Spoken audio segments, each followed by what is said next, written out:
Hi everybody, this is the pattern that we're going to be making. It's a new look, that's the brand. The number is 6232. The men's pattern, pictured down here, is referred to as view A or view B. The women's pattern, pictured here, is referred to as view C or view D. B and D feature two different fabrics. That's called a contrasting. You want to make your shirts using the same fabric. For the men, it's view A, and for the women, it's view C. So when you're ready, you're going to open up the pattern envelope, and inside you're going to find two elements. One is the directions, also known as the guide sheet. The other element is two packets of tissue paper on which is printed the shapes that we're going to use to cut out and make our shirts.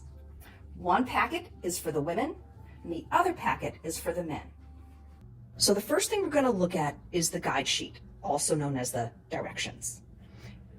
First thing it shows you is a picture of what all of the different shirts look like. Again, view A and B is the men's shirt, and view C and D is the women's shirt. Here's a back view of the different shirts, and you can see the difference between the men's shirt and the women's shirt. The men's shirt has a pleat in the back, and the women's shirt has two fisheye darts. If you look over here, there are images, pictures of what all of the different pattern pieces look like. And if you look down here, there are a list of all of the different pattern pieces. The list on the left-hand side has the letters A and B after each piece. So we know that the men's version, which is view A and B, need all of those pieces because we see the letters A and B after each piece number and name. If we look over here on the list on the right, these are the women's pattern pieces because we see view C and D listed after each piece number and name. And now let's turn to the packets. I can tell which packet is the one for the women's and which packet is the one for the men's very easily. The women's packet, I can see printed right here, the numbers 8 through 18. And that's how the women's garment, the women's shirt is sized, size 8 through size 18. So I know that this is the packet for the women. The other packet, I can look through the tissue and I can just barely see the letters extra small all the way up here through extra large. And that's how the men's shirt is sized, extra small through extra large. And again, those sizes are based on your measurements. This is the same as what we did when we made your skirt. And you can see the chart here for the women's sizes, 8 through 18, with the corresponding measurements. The men's sizes up here, extra small through extra large, based on measurements. The men's shirt is based on chest and hip size. The women's shirt, just focus on your bust and your waist size. The hip isn't so necessary because the shirt doesn't really go much past your hip. So let's talk about the men's pattern first. When you open up the tissue, you'll see that the men's pattern is two separate pages. There's one page over there, and here's another page over here. You need all of the pieces on both of these pages except for pieces number 3. You'll see there's a variety of pieces that are marked 3. They correspond to different sizes. It is the front band of the shirt. We are going to do it slightly differently than the pattern, just in terms of clarity and to save a little bit of time. So again, the men need piece number 1, 2, 4, 5, 6, 7, 8, 9, and 10. What you will do is you're just going to separate out all the pieces. So you're going to cut around the outside of the piece. Don't worry about cutting on your size line just yet. We will have to do that when we pin it down to the fabric. So we'll save some time just by separating out the pieces we need from the pieces that we don't need. And I'll show you what that looks like in just a minute. So let's move on now to the women's shirt. You see, the women's shirt is only one piece of tissue, whereas the men's shirt had two different pieces of tissue. The women need piece 11 through 20, and same with the men. We are not going to use the piece that corresponds to the front band, and that's these pieces over here, pieces number 13. So we don't need those pieces. Women need piece 11, 12, 14, 15. There are two different pieces. Piece number 16, if you see up here in the upper left-hand corner, there's two different pieces for piece number 16.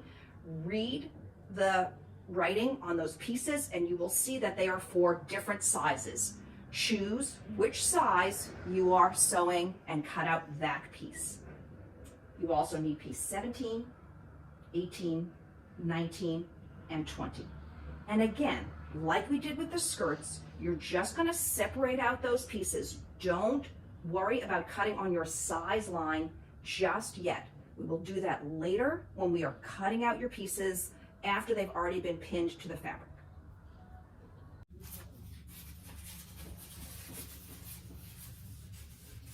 And you can cut it out so that there's a little bit of space around the outside edge, just in case you're making the largest size, the extra large for the men, or the size 18 for the women. Because remember, we have to color in the notches. And this is just what we did, same thing when we made our skirts. So I'm going around the outside edge. I'm leaving just a little bit of space around the outside edge for all of these pieces.